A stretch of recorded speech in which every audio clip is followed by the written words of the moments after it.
Good Wednesday morning, December 21st. Okay? This is neat. The Gospel's Luke. Of course, he's just telling a story. I think Luke may be of the four, I said this before, the best writer of the four Gospel writers. The guy could write. He was well educated and he could write. He's a good storyteller. And here he goes again. He says, Mary set out in those days and traveled to the hill country in haste to a town of Judah, where she entered the house of Zechariah and greeted Elizabeth. Now, when Elizabeth heard Mary's greeting, the infant, that's John, of course, the infant leaped in her womb. And Elizabeth, filled with the Holy Spirit, cried out in a loud voice and said, Most blessed are you among women, and blessed is the fruit of your womb. That's our Hail Mary, you see. And how does this happen to me, that the mother of my Lord should come to me? For the moment the sound of your greeting reached my ears, the infant in my womb leaped for joy. That's John, you see. Blessed are you who believed that what was spoken to you by the Lord would be fulfilled. You who believed. Isn't that neat? So even Elizabeth here is prophetic in the deepest sense. She points out the truth of who is Mary, and who is the child in the womb. And even John, who is still unborn, even he in the womb acknowledges Jesus in the womb. Isn't that neat? That's great storytelling, isn't that? That's great. Luke is a good writer. I don't know how else to put it. It's a great piece of writing. It's a great story. The cousins get together. They're cousins. Yeah. John will be the great prophet who will not only point him out from the womb, he'll point him out in fact. In many ways, John the Baptist is the church. The apostles of the church. But I like John the Baptist. He's rough and ready. You see? He's rough and ready. He's a tough guy. And I sort of like that. He goes right at it. Gets himself whacked before he was done. But he called a spade a spade. And I think the church is in that position in the world today. It's not schmaltzy little pieties. She's preaching a gospel to the world, a Christian gospel of human dignity and the rights to life, etc. And she ain't popular. And what she's preaching requires on the part of the Christian believer faith and trust, and to some degree, heroic faith and trust.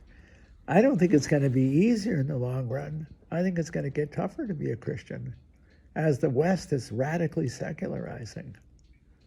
It's not going to be easy. In fact, I think if history bears it out, history can bear witness to this, in the past, it'll become, I think the church will get flat out attacked. And the Christian believer will have to stand with the church, the universal church, in a way that is demanding, alienating from the broad culture. I don't mean people are going to shoot you or something, but it could reach a point where to be a Christian is to be ridiculed. We're close to that now. In many ways, when you see how radical, how secularized is our culture and our forms of art, in our schools, because we're not allowed to teach the gospel. We're not even allowed to talk about it in most cases with the public schools. Very difficult to do so. Very difficult to witness the faith. And it gets interesting. Maybe that's the wrong word for it, but it's certainly going to be much more demanding than it was in the past for us. For many of us who grew up Christian. I remember one of my atheistic friends put it well. He said this 50 years ago. He said it's fashionable to be a Catholic. It was fashionable to be Catholic. It ain't fashionable no more. Now you got to put your money where your mouth is, much more than in the past. And I'm not talking the collection basket. I mean to believe. But on the other hand, what I've seen at the younger generation since I teach them, okay, when a kid is committed to the faith, has faith, and sustains the faith in an active manner, they are very committed. You don't see them drifting along in the faith as many of us did when we were young. I see the commitment as being real, and they're willing to stand for it and stand up to it. Stand up with the faith. That's what I'm trying to say.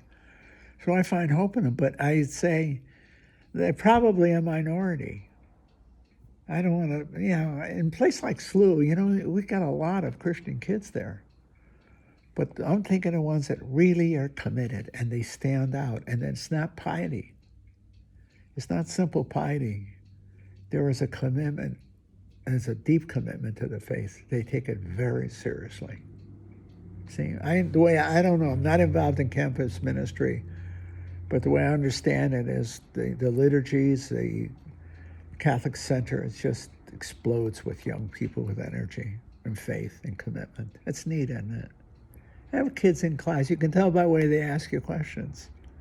There's a young man in class asked me about my vocation. I wonder if he's thinking about it. He's a brilliant young kid. Young man, not a kid. But I see it, the kids in class. I see maybe because, my courses, I believe in electives, so they don't have to take it. So the ones that take it have to want it. And I think I have a decent reputation in the department and in the college. Been around a long time, so the kids seem to know more about me than maybe the average guy. I don't know, because they come because they want to. Anyway, but the difference between now and, let's say, 50 years ago, 60 years ago, when I was a young person their age, to be Christian Catholic practicing it was familiar within the culture. Everybody was doing their own thing, but they were doing it within their traditions. Whether they were Jews or Christians or Catholics, that made any difference. The piety was in the air. They called the 50s the pious 50s, especially in the wake of the Second World War, okay? But now it's not so. Now you have to put your money where your mouth is. That is, now to believe, you have to actively believe. I think it isn't cruising. It's not cruising along culturally. It's actually countercultural. Anyway, just a thought, okay? Just a thought, a little short one today, okay? Getting a little pooped out here. I had a long day today. So anyway, I'm just trying to share a thought. I'm sharing you my hope because I see in the young people the promise of tomorrow. I'm not depressed about the world. I'm not discouraged at all. At all. When you look at the face of these kids that I'm looking at, these 19 and 20-year-olds, how could you be depressed? How can you be saddened? I'm not. I'm privileged to be part of it. I'm on the train with them, and I love their energy, their vision. They're good kids, young people, with the promise of tomorrow written all over them. And I have no doubt they will be very, very special. I mean that. That's the truth. I'm privileged to be part of their lives. And if I can influence them a little bit, can teach them a little philosophy, maybe witness the faith with them, to them, but with them, maybe I can make a difference too. They certainly have made a difference to me.